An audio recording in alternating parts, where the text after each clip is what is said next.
Ja pam! Näin kävi paukkuliiveille, kun ne jätettiin tonne veneen laatikkoon kostumaan. Näin voi käydä myös silloin, kun sä tiput tonne veteen ja järveen. Mun nimi on Rauno Virta ja nyt katsotaan, miten oikein tehdään paukkuliivien huolto ja kunnostus. Hyödynnetään tämä tilanne. Hei, jos tykkäät tämmöistä videoista, niin tilaa kanava, tykkää näistä julkaisuista ja käy kommentoimassa. Jes, seuraavaksi katsotaan vähän, mikä tämä paukkuliivi on. Meillä on täällä tämmönen venttiili, jossa on tulppa. Tämä on ihan hyvä tiedostaa, että tämä paukkuliivi tässä päällä. Tämä ei ole mikään miellyttävä olo, niin kuin tämä on ilmaa täynnä, mutta tämä pitää meidät hengissä. Päästään tonne maihin ja kun päästään tukevalle maalle, tästä venttiilistä me voidaan tuolta painaa. Kuulet, tyhjenee. Näin ja näet, kuinka paukkuliivi tyhjenee. Mutta samalla, jos meillä olisi semmoinen paukkuliivi, joka on vähän viallinen, se pussi vähän valskaa ja meillä on uinti kesken, niin tällä voidaan myös pelastaa itsemme. Tähän voi puhaltaa. Ja näin me saadaan liivit täyteen. Siinä on automaattiventtiili. Mutta nyt seuraavaksi mä otan paukkuliivit pois ja ruvetaan katsoa sitä, miten tämän palautetaan käyttökuntoon. No niin, nyt on saatu paukkuliivit pois päältä ja katsotaan tästä vähän näitä perusjuttuja. Tossahan oli tuo pilli, millä täytettiin, tyhjennettiin. Ja sitten toisella puolella tässä paukkuliivissä niin on tämä kaasupatruuna. Ja tämä on 33-grammanen patruuna. Tämä on tärkeä tieto. Koskaan ei saa laittaa isompaa, eikä myöskään ole suositeltavaa laittaa pienempää patruunaa, jotta liivit toimii niin kuin ne on tarkoitettu. Sitten tämän kaasupatruunan lisäksi meillä on laukasijaosa, joka jää vähän tonne piiloon. Tämä musta mötikkä. Näitä on eri merkkisiä laukasioita, eli se on hiukan erinäköinen, mutta että kaikissa näissä se laukasijaosa on tuossa pullon alla. Ja siinä pitää olla tarkkana, että hankkii sitten oikeanlaisen laukasijan. Toki siihen ei väärää laukasia voi laittaa, mutta se on ikävä vaan sitten todeta, että no on mulla laukasia, mutta ei se passaa näihin liiveihin.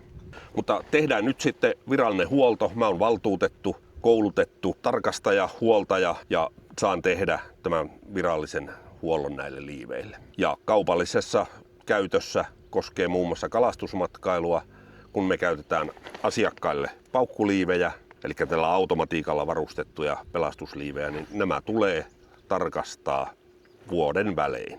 Nämä on vuoden vanhat liivit, niin hyödynnetään nyt tämä tilanne, kun nämä on possahtanut ja tiiveystesti on tehty ja ulkoinen tarkastus on tehty, niin nyt katsotaan sitten vielä, vaihdetaan tuohon pullo, laukasia ja pakataan tämä taas käyttökuntoon.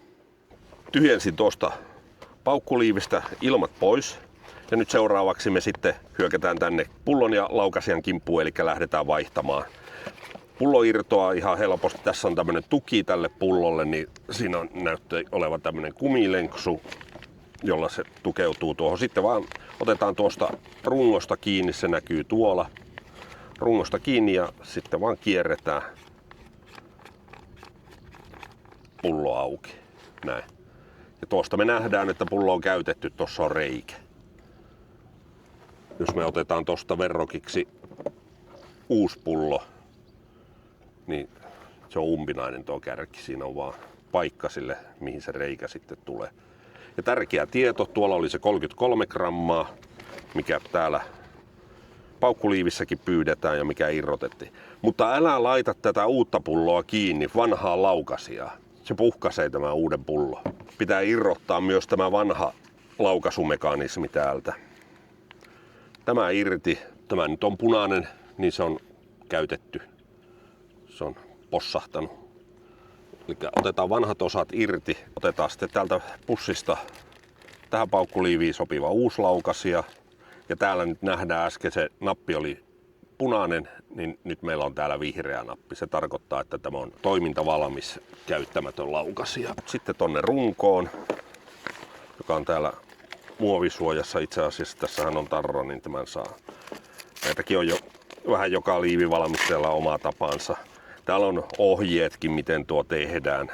Löytyy ihan ohjeet, miten vaihdetaan tämä laukaisumekanismi, tämä automaattilaukaisu. Sitten tuohon käsilaukasijaan voidaan tuo vihreä nappi vaihtaa. Se pitää tietysti korvata, jos se on käsin laukaistu tuo nappi menee hukkaan ja sitten tämä kaasupullo.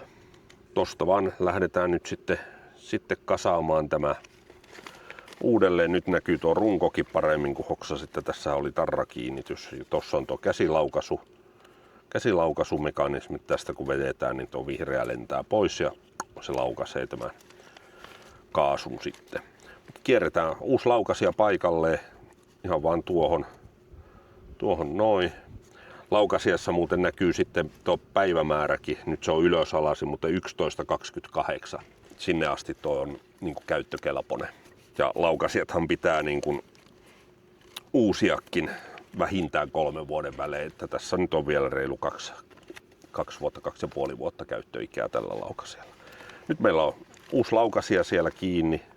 Ja jos me katsotaan tänne sisälle, niin siellä on tommonen terävä piikki. Niin tuo puhkaisee sen pullon sitten, kun tämä laukasia pukkaa tuon piikin läpi. Nyt me voidaan sitten ottaa pullo siihen. Tuossa on vielä näköjään laitettu tässä liivissä tällä laadukkaasti tommonen mekaaninen tukikin tolle pullolle. Kierretään vaan pullo takaisin paikalle. Näin. Siellä on tiiviste, mitä vasten se meni. Ja homma on siinä. Sitten me pistetään tästä tuo ohjeteksti ja noin. Ja sitten meillä oli se tuki tuossa, niin siihen on vielä tommonen tukirengas, jolla tuo pullo sidotaan. Tommonen kumirengas vaan, se uitetaan tuohon päälle ja näin. Nyt pullo on tukevasti siinä tuessa kiinni, se on tuossa rungossa hyvin kiinni. Näin. Nyt meillä on tuo liivi tarkastettu, vuototiiveys testattu, vaihdettu uusi kaasupullo, vaihdettu uusi laukasia. Liivi on täysin käyttökuntoinen. Nyt tämä liivi alkaa olemaan pakkauskunnossa. Nyt tarkistaa vielä, että on kuitattu tuo huolto. Eli siellä on päivämäärä 8.6.26 ja mun nimmari. Eli huolto on tehty tällä päivämäärällä. Ja nyt sitten tämä liivin pakkaaminen. Hyvin herkästi me ajatellaan, että hei, rullataan tämä tästä näin kivasti vaan tällainen nippu. Ei missään nimessä rullaamista. Paukkuliiviä ei saa rullata, vaan se pitää taitella. Täällä on tämmöiset, näkyykin vanhat taitokset. Eli taitetaan ja taitetaan. Ja sama tehdään toista reunasta, taitetaan ja sitten taas taitetaan. Niin, että me saadaan tämmöisillä taitoksilla tehtyä tämä homma. Silloin se paukkuliivi tuolla kaasulla avautuu hyvin ja turvallisesti. Rullattu liivi ei aukene turvallisesti. Eli tämä on tärkeä turvallisuustekijä. Seuraavaksi me vaan nyt sitten taitellaan ja pakataan tämä liivi siihen hienoon mustaan kaulukseen, mikä tuossa oli. Eli tästä se lähtee pala kerrallaan. Näin me saadaan sitä pienemmäksi ja sitten me päästään kiinnittämään tuolta nuo tarrat. Ja sitten tehdään toiselta puolelta sama homma. No niin, nyt on pakkaamiset loppuvaiheessa, se on taiteltuna tänne, ei rullattuna. Tuohon tehdään yksi pieni kulmantaitto vielä ja sitten suljetaan tarrat kiinni.